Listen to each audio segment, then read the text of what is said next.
All right, folks, welcome into another edition of the High School Huddle. I'm AJ Feldman. He's Carl Jones, bringing you all the high school news in the Rochester area you can handle.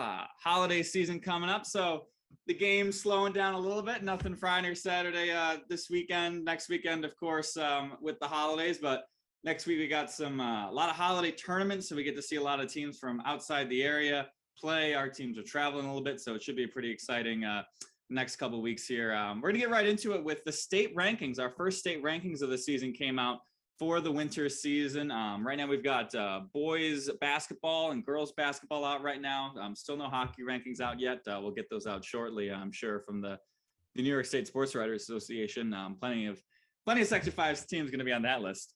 We will start off with the boys basketball rankings. Right now in Class AA, sports writers don't really know what to do with Section 5 just yet.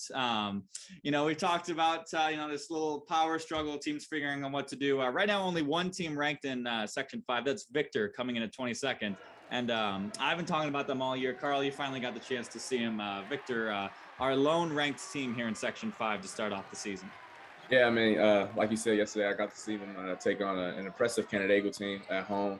And a ruckus crowd that had the whole Christmas vibe and festivities going on. So it was a fun environment, but it was an impressive game, and they impressed me. Just on the air, we have talked a lot about their big guy, Phil Unwo, I want to say that's how you pronounce his name. And yesterday, it wasn't really him. It was a bunch of the others, like Cam Ryan and Nick Leonard. So that's an impressive team, and I can't wait to see how they progress throughout the year.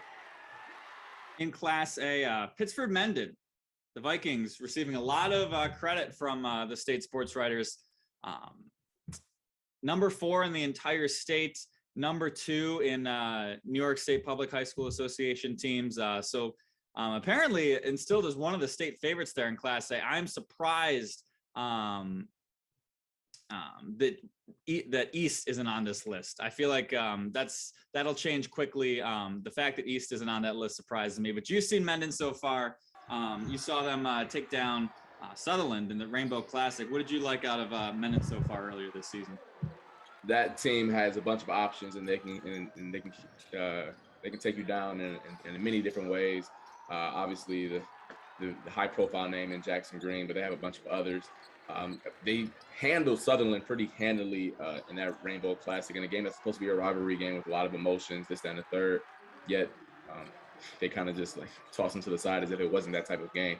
So I'm not surprised to see them getting the publicity that they deserve. However, like you said, East, that's a team where I'm very shocked they weren't in that top 25.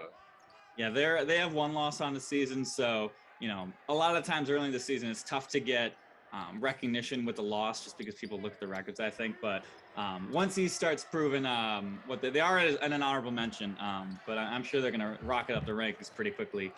Also ranked in Section 5, Webster Schrader at 20th with a 5-0 start. So shout out to Schrader for their good start to the season. No ranked teams in Class B. Class C, we haven't really been able to see any of these teams, so we're just going to acknowledge their good starts to the season. Lions coming in at 5th ranked this season. Calmum is at 10th, although they just lost to a team that I'm going to mention in a little bit. So that team's going to change, and spoiler alert, Leroy is going to be getting a spot in this rankings pretty soon.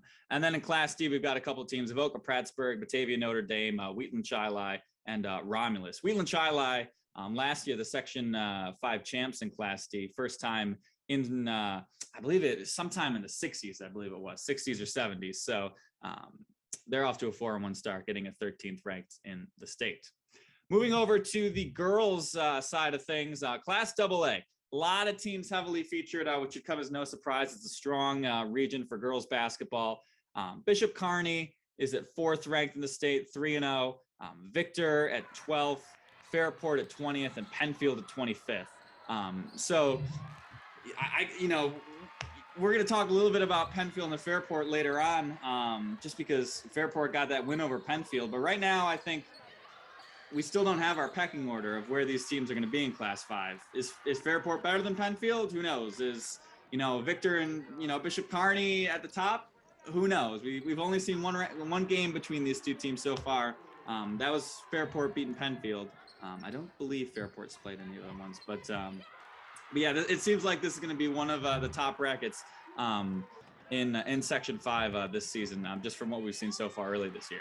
Oh yeah, and I can't wait. I can't wait to see how this, down the line when more teams, add more games on their resume and get to prove what actually their worth, as opposed to early on in the season where it's kind of a crapshoot. But that's a strong 4 right there, and I've seen 3 out of the 4, and man, well, 2 out of the 4, I'm sorry, but those 2 teams have impressed, and I'm sure the other teams are impressive as well.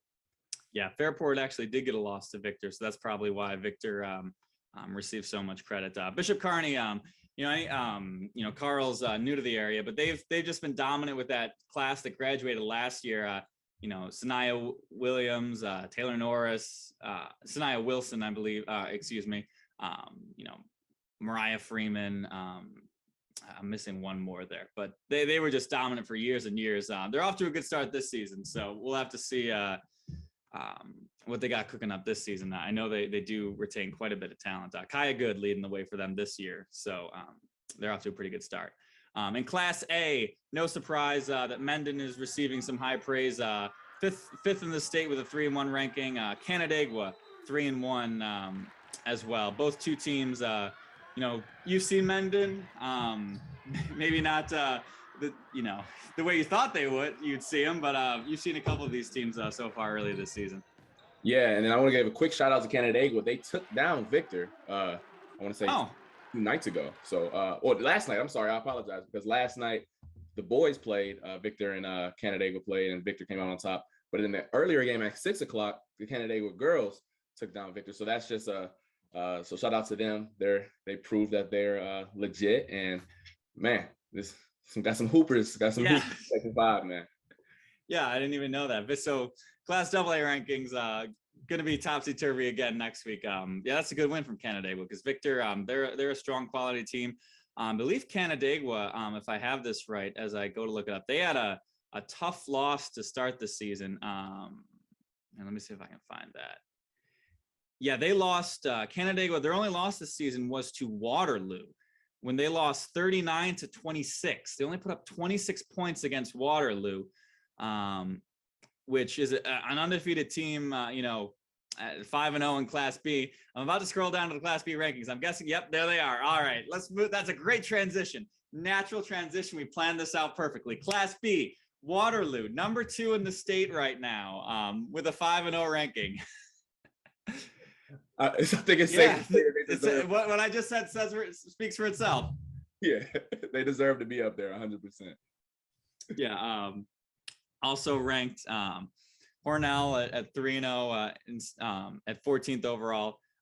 Minders at 22nd and Mid Lakes at 25. But Waterloo, I believe Waterloo at number 2 is our highest. Yeah, this would be right. Our highest ranked team in Section 5 so far. Waterloo at 5-0. And I was about to write off that something fluky like that, get held to 26 points. I guess Waterloo is just really good. Yeah, let's take a look at they beat Aquinas 65-18, Canandaigua 39-26, Mid Lakes 60-47, which is a team we just heard at the bottom of the state rankings there.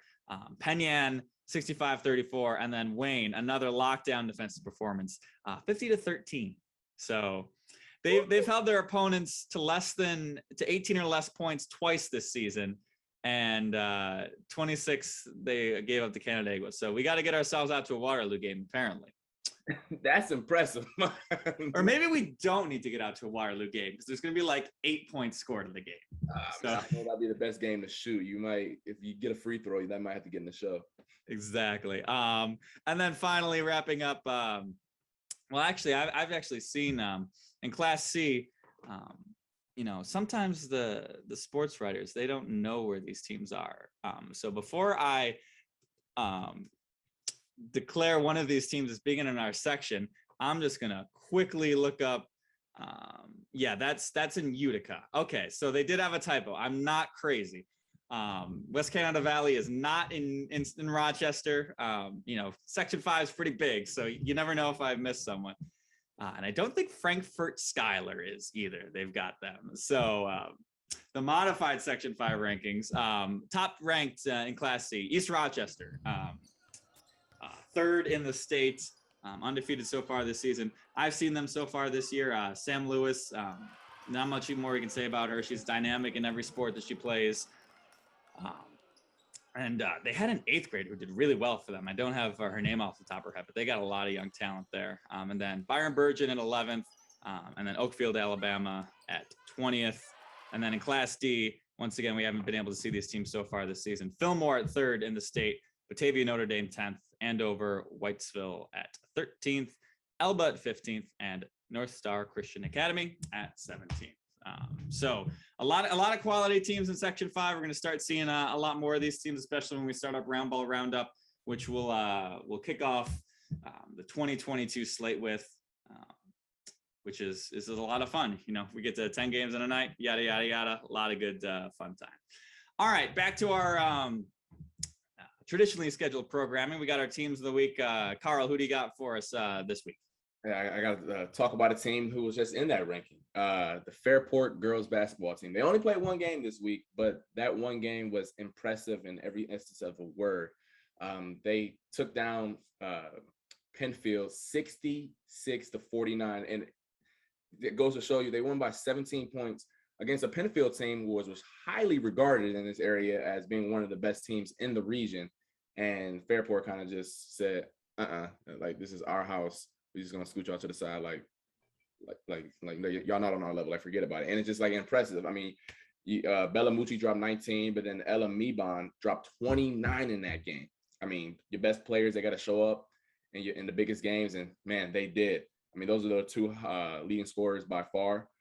So I gotta give them credit for an impressive win and maybe one of the best wins of the season so far. They've had 2 losses so far this year, as we alluded to earlier, both to Canandaigua and Victor, but as we see in the rankings, good teams, 2 quality teams.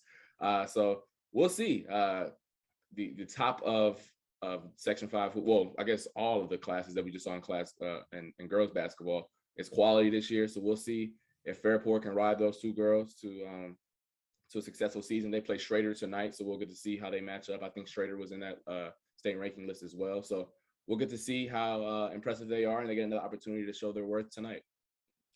Yeah, and Fairport, the Ellen Bella show, last year they were doing good things as just sophomores. Now they're in their junior season, so they still got some room to grow. They're a dynamic duo. They really can push the tempo. They can create their own shots. They can drive. They can shoot. They can pass. Ella and Bella, quite the tandem there for Fairport. It'll be interesting to see, as we alluded to before, how that AA bracket shakes out this year. I'm going to highlight the McQuaid Knights. You beat your rivals in a packed gym, a packed house, sold out crowd.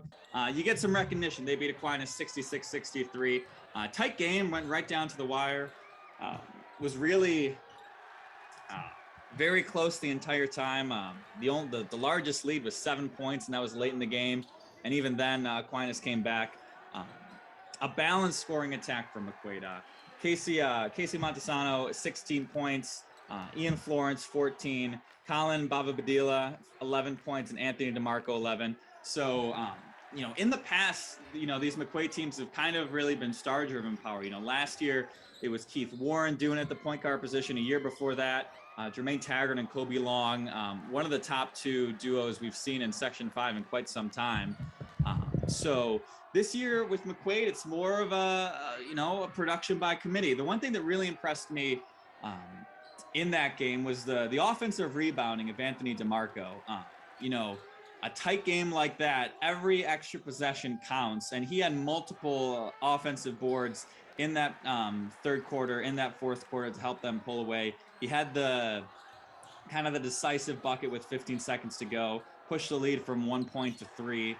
Never really got a good shot off from Aquinas after that. But DeMarco impressed me. They do a good job of moving the ball. They play strong defense. And in that game, I do want to highlight from Aquinas, Mason Blackwood, 26 points.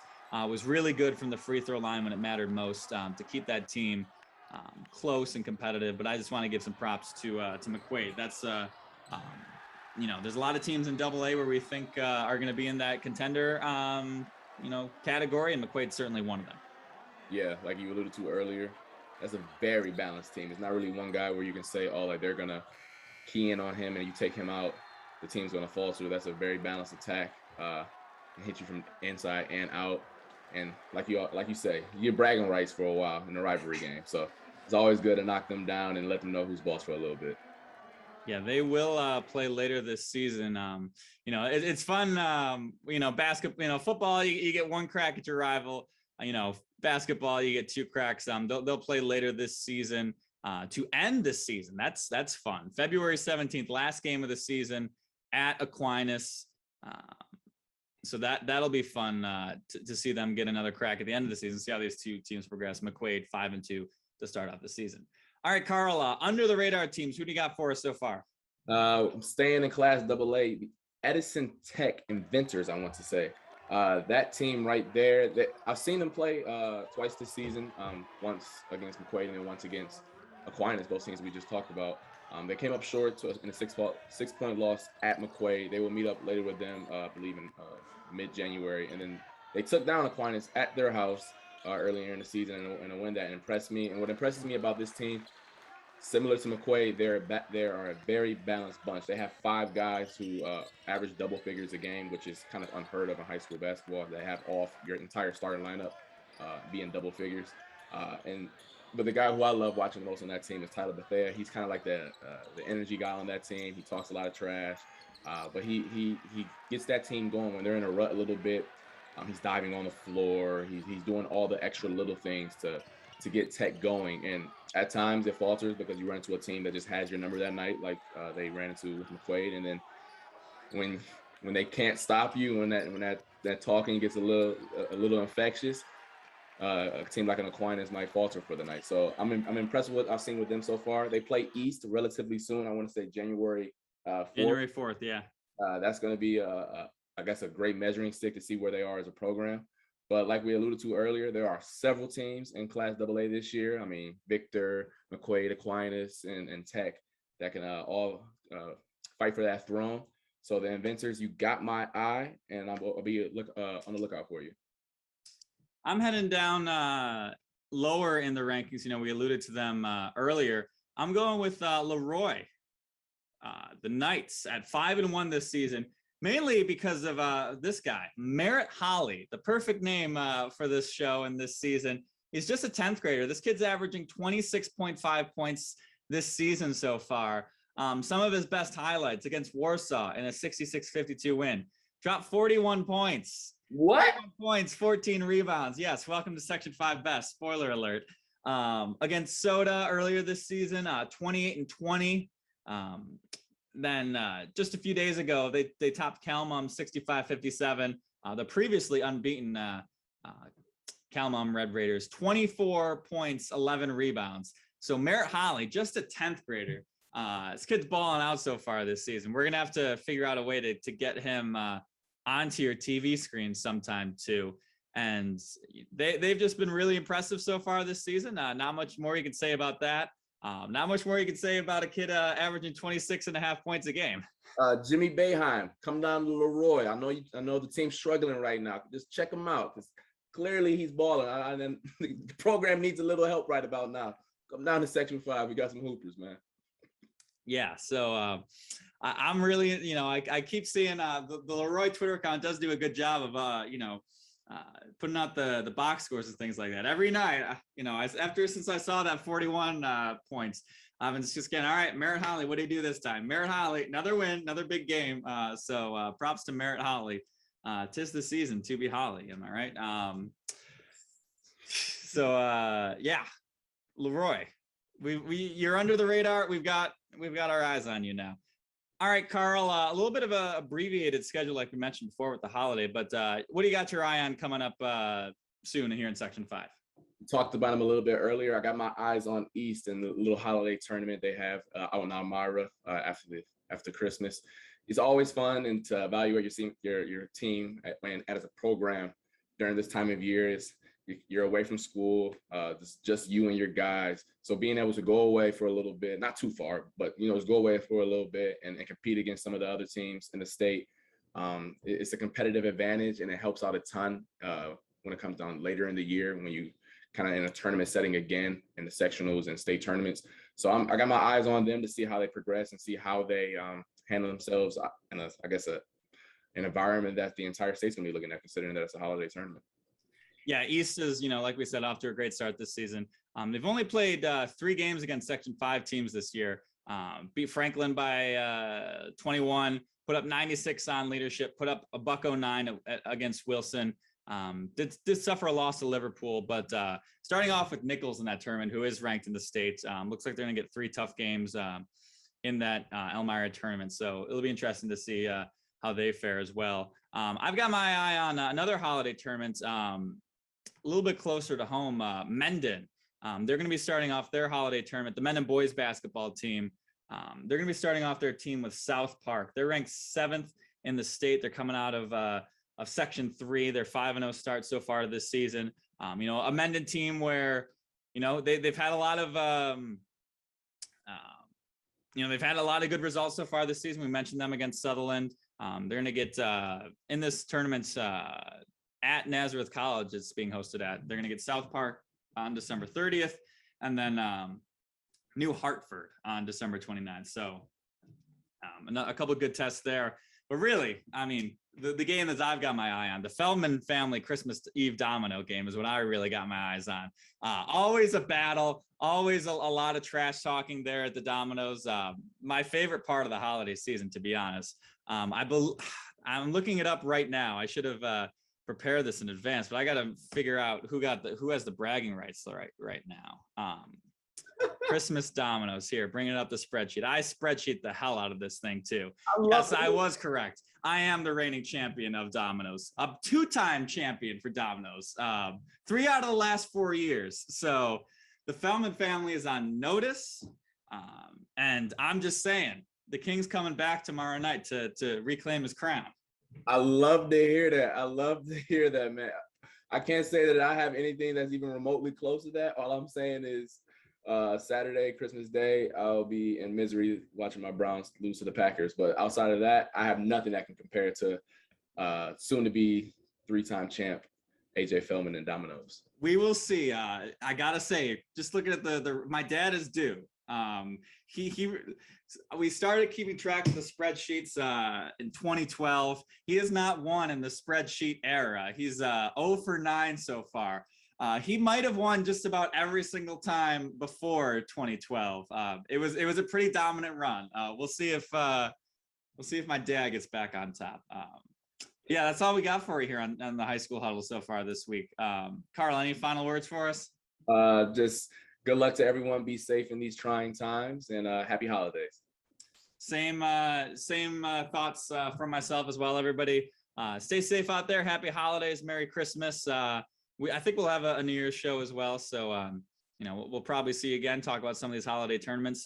But until then, I'm AJ Feldman. He's Carl Jones. It's time to break the high school huddle. We will see you later.